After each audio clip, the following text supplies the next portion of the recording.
Hello, how are you? Haven't seen you for a while. How you doing? Hope you're all well. Do apologise, I haven't been in the kitchen for a long time. Been busy doing other things in life, gardening, this, that and the other, and it's all been a bit much. But finally, I'm back in the kitchen, I'm going to make a video. I'm going to try a really easy one for you today. Meringues, because most people get them wrong. I did for the first time, the 5 times I tried to do it, and I kept knocking them up. But then I found a method that was really easy, and it is simple. It's so simple. All you need is 3 ingredients and a little bit of time and prep. So yeah, sticky meringues today. So they're crispy on the outside and chewy in the middle, the perfect way they should be. Alright, so I'll show you what to go through and then we'll carry on. So first thing, before anything, is get 2 size tins like this. Cut your grease-proof paper and stick them down with a bit of butter. This one already has been. We'll do this one now. And then we'll move on to the ingredients. Right, the ingredients you will need, only 3 of them. You're going to need 175 grams of caster sugar. Has to be caster sugar. You can't use granulated, and icing's a bit far too dusty. You need a good sized bowl, and you need some eggs. Now I'm going to make mine with 3 eggs, and what you've got to do is separate the eggs down, so you're only going to use the whites of the eggs. And the special ingredient, this is very important to make the meringues nice and shiny and chewy. You need 1 teaspoon of white wine vinegar, which makes it all work. Now, what I suggest for this is you get yourself a very sharp knife. Alright, so the sharper the knife the better to separate down, and this is the way to separate your eggs. Give them a good little karate chop with a knife in the middle, pull them apart, do it very steady, there we go, and then just pour the eggs into the shell, and eventually that white will, there you go, fall in on its own. So just keep doing this, 1 to 2, 1 to 2, and eventually everything will drop in. Alright, now if you've got a spare bowl, it's always good to have on hand. What you don't want is to split this yolk. If anything of the yolk goes into the white, basically start again, because it won't work. You can't have any fat content in this white. So with this, what I'm going to do is I've got a spare little bowl there. Put your yolks in there. You can use them for a cake later or something else. Don't waste anything. Never a point. So carry on, put all 3 eggs in, and then I'll show you what to do next. Okay, now we've got all the eggs separated, so you've got quite a fair bit of white in there. The next thing to do before anything else is your oven. Now the oven's probably the hardest bit to get right, but it's the easiest thing to get wrong. So what you do is you turn on your oven, set it to about gas mark 4, which is about 180 degrees.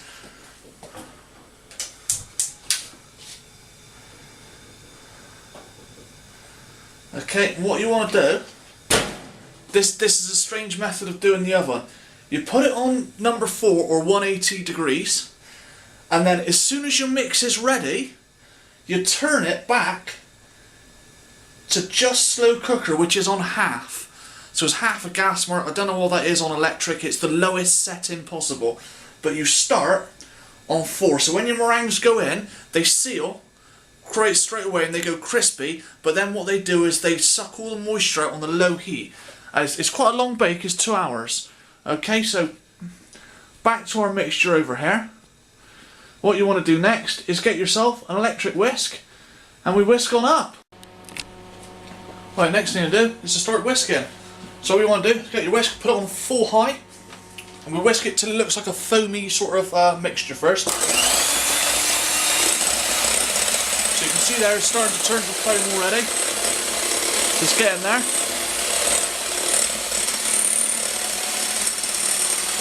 See that?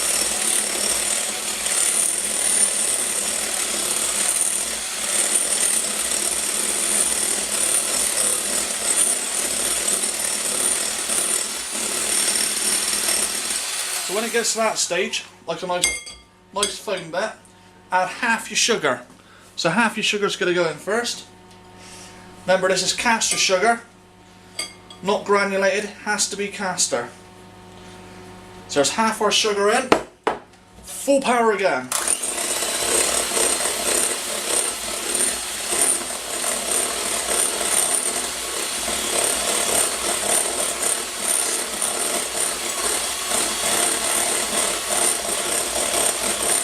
As you can see, it's starting to thicken up quite well.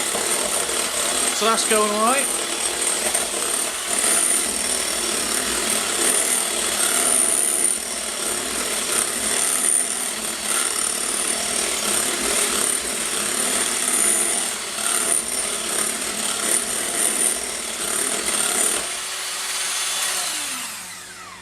When it gets to like a nice ribbony effect, you're going to put in your white wine vinegar now. So it's only one teaspoon. So 1 sugar spoon full of this. Okay, so there's only 1 teaspoon full of white wine vinegar. Okay, that's all you need. And the rest of the sugar.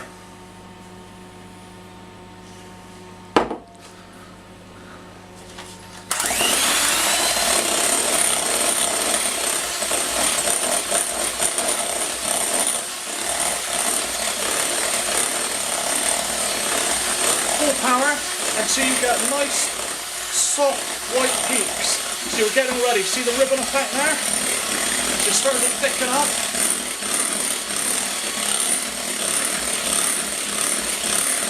And there it is.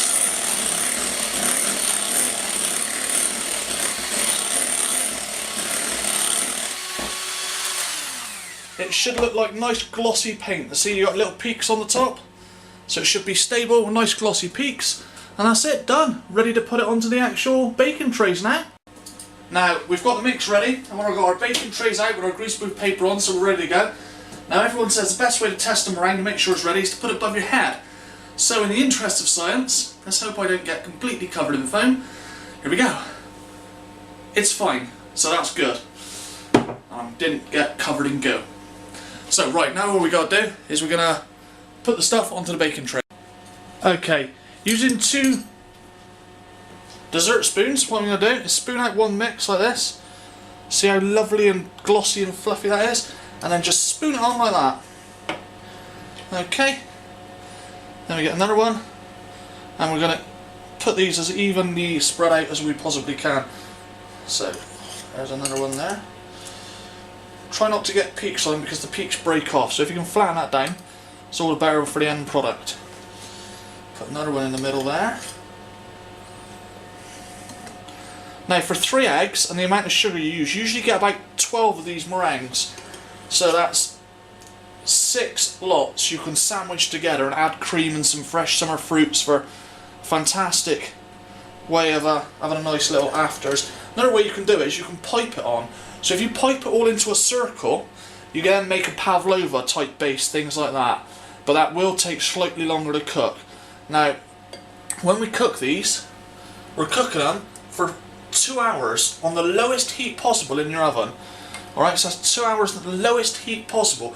Now the reason for that is they don't burn that fast, and what they do is they crisp up on the outside, the middle stays nice soft gooey toffee in the middle, and basically all the moisture comes out of the eggs. That's why you cook it for so long, but you get that lovely crispness on the outside, and well, they taste absolutely gorgeous. It's a recipe I've adapted slightly from my missus's mother, which is she's a fantastic cook of meringue, so I've learnt well from her. So thank you for that, Sarah. I don't think we're going to get a big one left. We might just get a tiny one left out of the last bit of mix. Yeah, he's not going to be a big one. A baby meringue to finish off.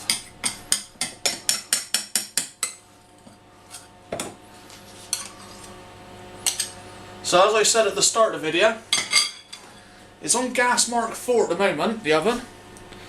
Okay, and what we're going to do, as soon as we put these into the oven, we're going to turn this straight down to the lowest settings going. So, into the oven, one in the top tray, one in the bottom. So one in there.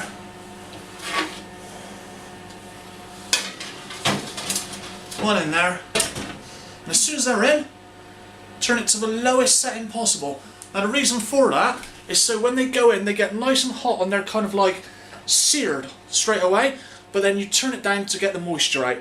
It works well, trust me. It's the only method I've learned that actually worked. So there we go. Leave those for now 2 hours in the oven. After an hour, we're going to swap them over, so the middle one goes to the top, top one goes to the bottom. Alright, there we go. We'll have a look at that when they're done. Now they've been in for about an hour so far, so you can see them all looking nice and browned off and crispy. What we're going to do now is swap them over. So,